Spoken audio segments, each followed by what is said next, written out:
Քննարկիչը, որը ստացել է այս անվանումը, թե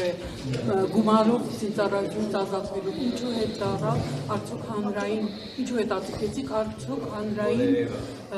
արձագանքը նշանակություն ունեցավ բարձրացնել։ Հանրային արձագանքը միշտ նշանակություն ունի, քննարկումները շարունակվում են, կարծում եմ, որ օրենքը որոշ փոփոխությունների միգուցե կարիք կարող է ունենալ, բայց անհրաժեշտություն է Հայաստանի Հանրապետության անվտանգությունը ապահովելու համար, եւ այդ քննարկումները շարունակվում են։ Ես կարծում եմ, որ վերջնանպատակը մեր երկրի համար պետք է լինի լիակատար պրոֆեսիոնալ բանակը, որտեղ որ կծառայեն մարդիկ, ովքեր որ դրանք վերաբերվեն որպես մասնագիտություն ամենայն պատասխանատվությամբ, եւ այն իրավիճակը, որը որ մեր երկրում եղել է ու կա արդեն տասնամյակներ շարունակ, պետք է ինչ-որ ձևով սկսել կարգավորել։ Այսինքն այդ նախագիծը ինչպես է նպաստելու, որ պրոֆեսիոնալ։ Ես հիմա նախագծի քննարկմանը չեմ անում, ես հիմա նախագծին չեմ բանա, ես աղքատ չեմ եղել, բայց ես բանակ գնացել եմ։ Նախագծի բովանդակությանը չեմ անդրադառնա, այն մարդիկ, ովքեր որ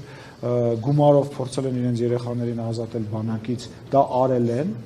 եւ այս որովիցե նոր որակում տալու որովիցե կարիք չկա, դրա դեմ պայքարը նույնպես տարվում է եւ տարվելու է, բայց ասում նախագիծը ունի հարցեր, որոնք պետք է քննարկվեն եւ դա քննարկվում է։ Իշխանության ներսում է կազմակերպել, տանել, հա, շարունակական աշխատանքներ այդ չասկացա, հողով հնարավորություն չլինի ազատվել իրավապահ համակարգ ավելի։ Ասում անկախության ստեղծման օրից սկսած այդ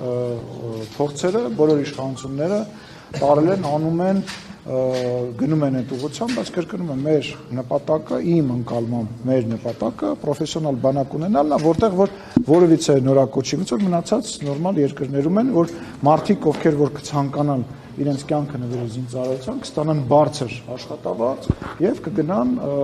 կդառնան զինվորական։ Դա վերջնանպատակն է։ Հիմա այս ընթացքում կրկնում եմ, կան քննարկումներ, ես այդ քննարկումների մեջ հիմա չեմ մտնելու եւ պետք է ասեմ, որ 10,000-ից ավել հետախուզվող մարդ կա, որոնք խուսափել են բանակից։ 10,000-ից դուք արդեն Հայաստանի Հանրապետություն։ Բայց այս թեման եկեք թագենք, որովհետեւ ասում քննարկման փուլի մեջ չեմ մտնում։ Արդեն